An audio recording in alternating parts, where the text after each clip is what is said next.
You know, one of the classic dishes that we do is a mixture of pineapple and Kirsch, which is cherry brandy, a little bit of brown sugar here,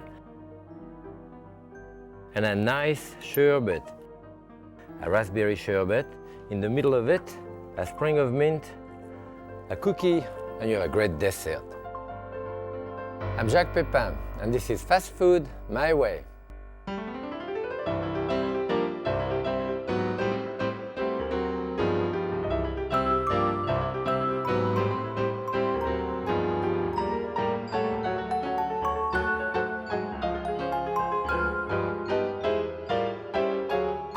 Happy cooking!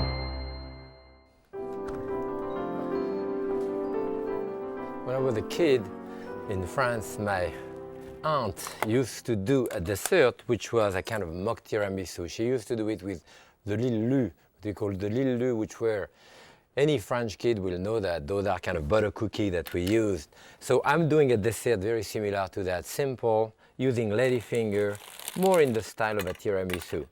Those are both ladyfinger, and some are smaller, some are bigger, depending where you buy them, so you can have a couple of packages and use whatever you need. So what we'll do first, I have coffee here. I'm going to put a couple of tablespoons of rum in my coffee and a little bit of sugar, like a tablespoon or so, just to soften it a little bit. Stir it. This is my syrup. The coffee is barely lukewarm, cool. And then you can pour that on top of this. You want to soak your ladyfinger here, and they do absorb quite a lot. And the next things, I have some mascarpone cheese here, or the mascarpone cream rather, and the mascarpone of course is an Italian very rich cream. You could use something else, but this is quite nice. And I'm mixing that with sour cream, half and half about. Then about a good quarter of a cup of sugar, some vanilla, teaspoon and a half of vanilla, and that would be the center of my cake. So just mix it together. It's finished. You can see the ladyfinger is very soft now and there is no more moisture. All of the coffee rum has been absorbed. So this is it. What we're going to do is to line that up inside. Whoop. Even if it breaks, doesn't make any difference because basically it's going to be covered.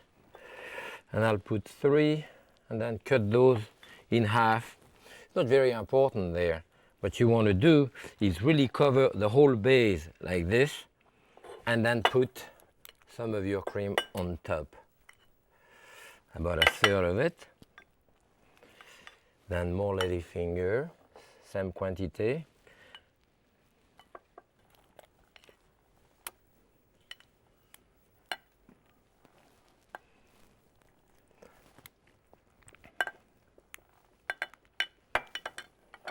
And finally, you put the last layer on top, and then the rest of my sour cream. Use your rubber spatula or another spatula. That's it. And then we put the powdered chocolate on top of it here.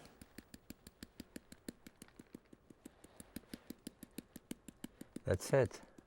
You can use bitter chocolate here, as I'm doing, and it's sweet inside, so that give it a contrast, you know. I just clean up the edge. Here we are. And that's it. Really take a few minutes to do, it's quite easy. So what we're going to do is to cover it. Otherwise the chocolate as well as the sweet will pick up taste in the refrigerator, you know. So you cover it tight, and now it has to be refrigerated.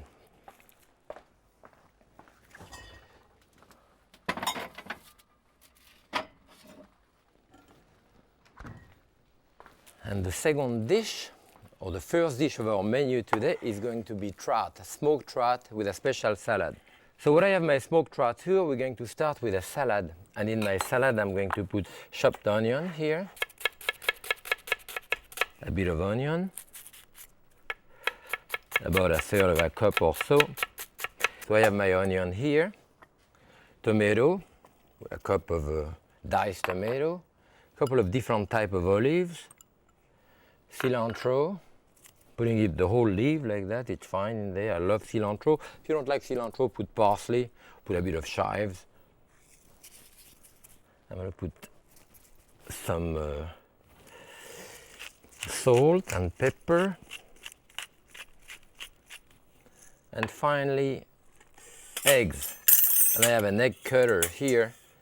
And you see, you cut your egg this way to make slice. And you can see that that egg is beautifully yellow inside without any green around the yolk. And I was very careful not to let it cook too long, and when it's cooked, to refresh it under cold water. That's what takes that green stuff out. So you cut it one side, you twist it, and you cut it the other side. We now have diced eggs, you know, and that's very easy. When I do an egg salad, that's always what I use. It's much easier than cutting it with a knife, you know. And what I have with that, simply some olive oil. I really don't need any acid in there. I think it's be milder just with a good extra virgin olive oil. That's a great salad. Beautiful color. Okay. The second thing that I want to serve with that trout is a mixture of horseradish and you can use cream cheese or even sour cream. In that case, I'm using a soft cream cheese here.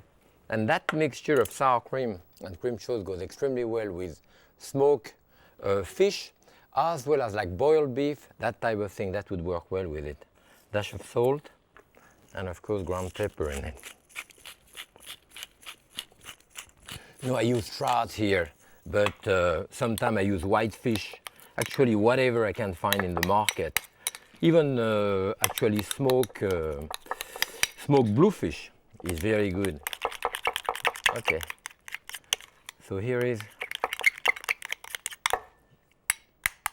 my right mixture here. Now the trout.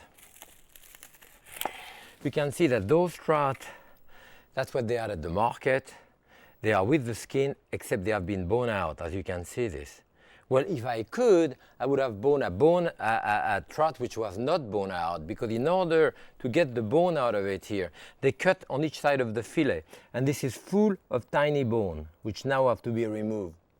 If I smoke a trout, as I've done, or buy a trout or a white fish unboned, you take the skin out of it, like I'm going to do here, and as you can see, the skin just comes out very easily, you know, from the bone fish. Here it is. And at that point, if that trout was whole, I would cut it in half here, the line, and I would pull this out of the bone, and all of the bone would stay right in the center. In that case here, I bought bone out trout, and I have to bone it out. So, as I said, you can see, you can fill it up if you go with your finger. It's hard to see, but if you go with your finger, you will feel that all around here, there is a line of bone. So either you remove it, you know, with a tweezer, you know, this way, which is really a pain in the neck, or you can cut the whole strip out. And in our case here, we're going to use this. As you can see, the bone has been removed here. And what I would like to do when I do this is to break and try to keep the shape of the trout itself, you know. I'll check it out, see if there is no bone in it. At home, when I do that, it's because my wife goes fishing, or my friend Jean-Claude go fishing. They get a lot of trout in spring. I smoke my own trout, but this is, of course, much easier. You get that at the market. So, to finish the dish, very simply, we're going to put our salad for one portion here. When you want to do what I'm doing here, which is actually doing an edge of a salad. I'm going to do an edge here. Put everything in the middle, not around the edge, and then push it with your spoon to create an edge. What I'm saying is that if you try to create the edge like that, you always mess up the thing. So you put everything in the center and spread it out. And here, we can put a nice leaves of lettuce in the center. Now I'm putting my cream, the cream for the trout. and breaking my trout right in the center of it. Trout is really good too with a nice crunchy bread, butter, and that's great. So this is a terrific first course. You can take one of those olives, maybe put it in the center for color, and we can serve that with a nice crunchy bread like this. That goes well with it. And now for the main course, we're going to do a mixture of cauliflowers, and I have cauliflowers here, and chicken. You can see that that cauliflower is really hard. There is no brown spot on top of it, and that's what you want to look for.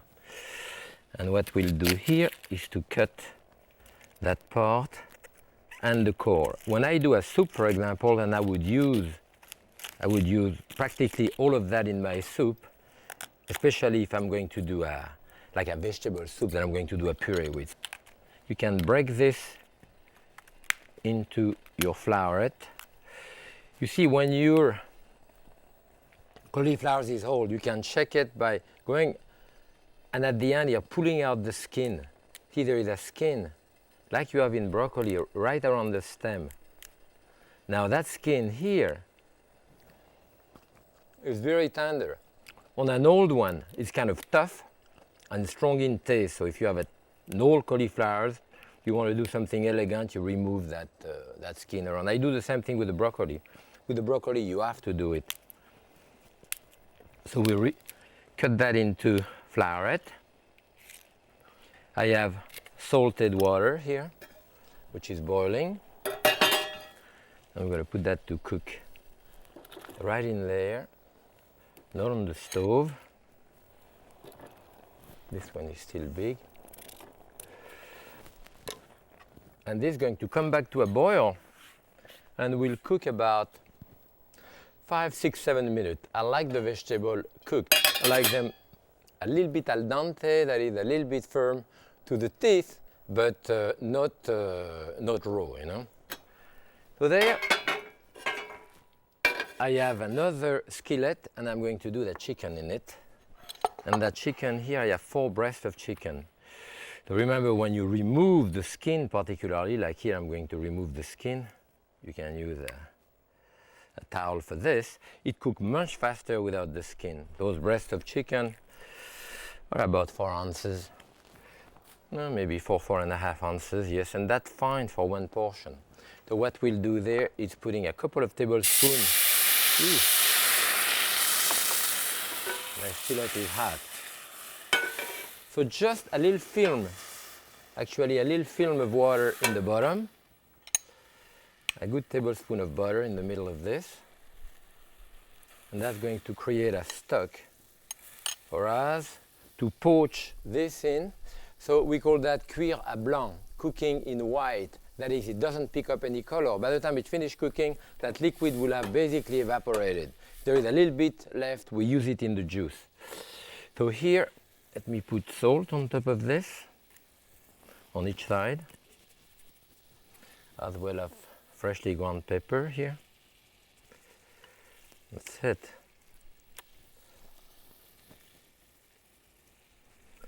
And I put that directly to poach. I'm going to lower the heat. I don't want it to boil too fast, but to poach gently, about 4 or 5 minutes for that size. We have to rinse our finger after the chicken.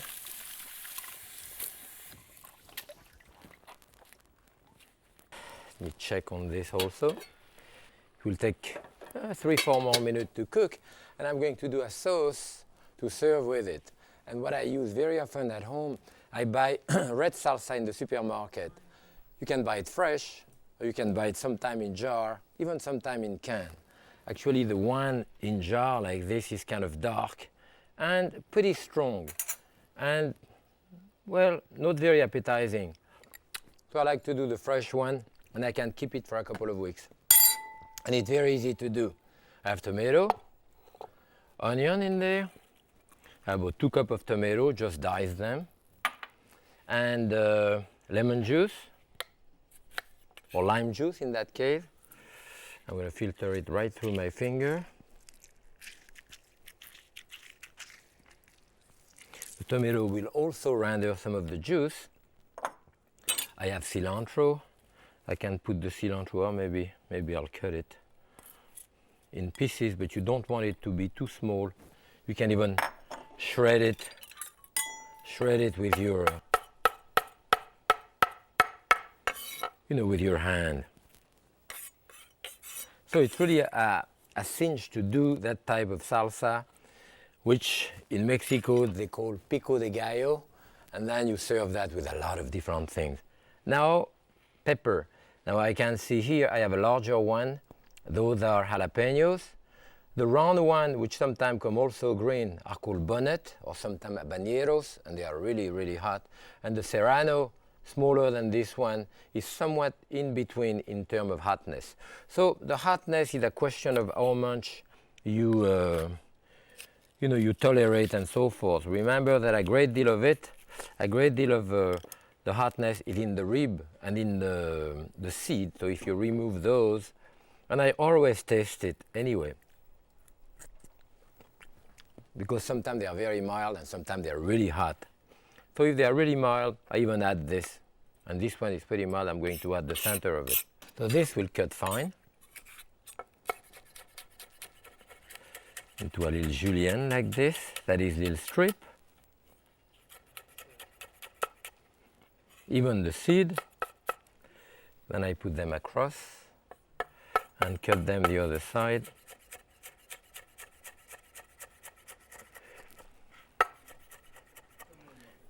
That's it, all that goes in there. And a little bit of garlic. I have a head of garlic here. Hit it on the side and separate your cloves. Now we'll put maybe 2 cloves of garlic here. And you can see when you have a clove of garlic, the first thing you do, you take the stem of it. You have to take the stem. So you might as well take the stem before you peel it, because if you do it before you peel it, if you crush it a little bit like this, that will release the skin, and that skin is going to fall off very easily. If you don't remove that stem,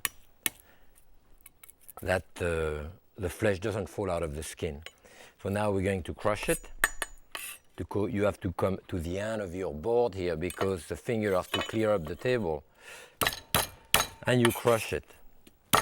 That releases the essential oil. Then you can rock it, finish.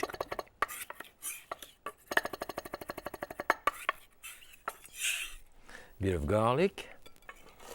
I need a dash of salt in there. Let me check on my chicken. A little more. Maybe I'll turn them on the other side. They need maybe another minute or so. And as you can see, there is almost no liquid left, so they continue steaming in there. Now what I like to put in my salsa is a little bit of ketchup, just to give 1 or 2 tablespoons, to give a bit of thickening agent to the bottom. I have an organic ketchup here. This is great. We're getting better every day. When you see organic at the market, buy it. I do.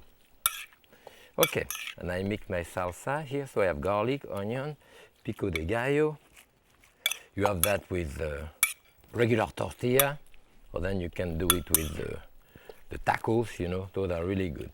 So for our recipe today, if I add that, I keep that in my refrigerator for a couple of weeks. Today I need for that about a good half a cup, maybe a bit more, of the salsa. And to that, I'm going to use a little bit of olive oil in there. This will be the sauce for our chicken. And I will also put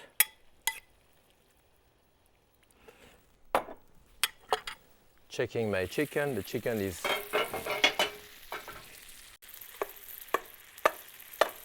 that's cooked. So I'm going to take the juice of that chicken and add it directly to my salsa. Okay. And keep that warm on the side. I don't need the stove anymore. Keep that warm here. Now we'll check my cauliflowers. maybe another minute or so. Well, the cauliflowers are cooked now, I'm sure, so we're going to drain them out. What you want to do, you can put them in the sink or use your towel, use your lid here just to pour out the water. That's it. And we want to cut them into pieces. And what I do, I cut them directly into the pan like this with a knife. What I'll do first is to put the butter. I need a couple of tablespoons of butter in there. This, dash of salt, pepper, and chive. Almost forget the chive. You can cut them in larger pieces like this to be a bit different. That's good. Maybe a bit more. I love chive. Family of the onion, you know. And then, just with your knife, you know, I cut them across like this. I like that better than in puree, really. Okay. That's about it. And mix it for the butter. I love cauliflowers done this way. Okay. We have a nice bowl. All of that will go directly onto the bowl right here. And the chicken will sit right on top of it.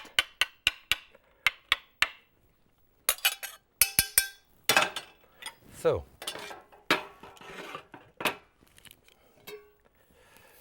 you see that the chicken here has still a little bit of juice which comes out of the chicken again. So I'll do the same thing. I'll remove that here. And add the juice either on top of this or in my sauce, maybe on top of the cauliflowers. Cut that in half. You can see that they are barely cooked inside, which is the way I like them. Here.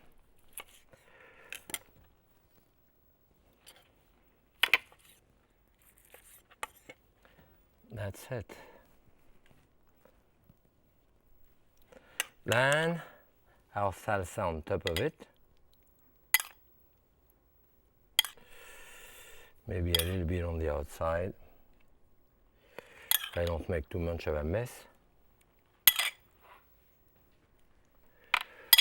And that's a nice, easy dish to do,